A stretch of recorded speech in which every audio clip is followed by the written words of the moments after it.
Assurer le rayonnement du sport au Bénin et en Afrique. Tel est le but des nouvelles réformes mises en œuvre dans le milieu sportif béninois depuis avril 2014.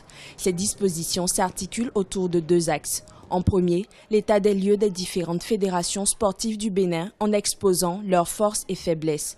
D'autre part, il est question de définir une feuille de route commune.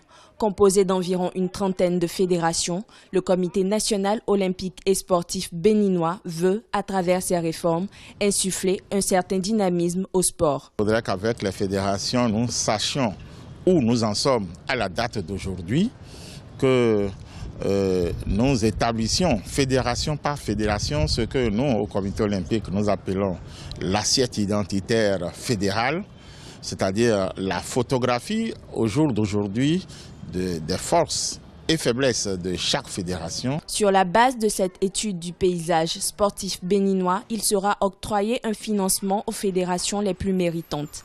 Ces actions visent également une extension de leurs activités au niveau de chaque département du pays.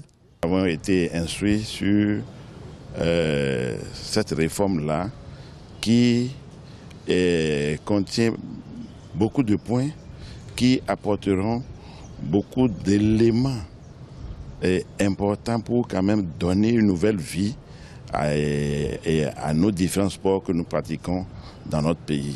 À la mi-juin 2014 se tiendront les assises du Comité national olympique et sportif du Bénin, ainsi que des fédérations qui lui sont affiliées. L'agenda sportif national, document de référence, sera établi à l'issue de cette concertation.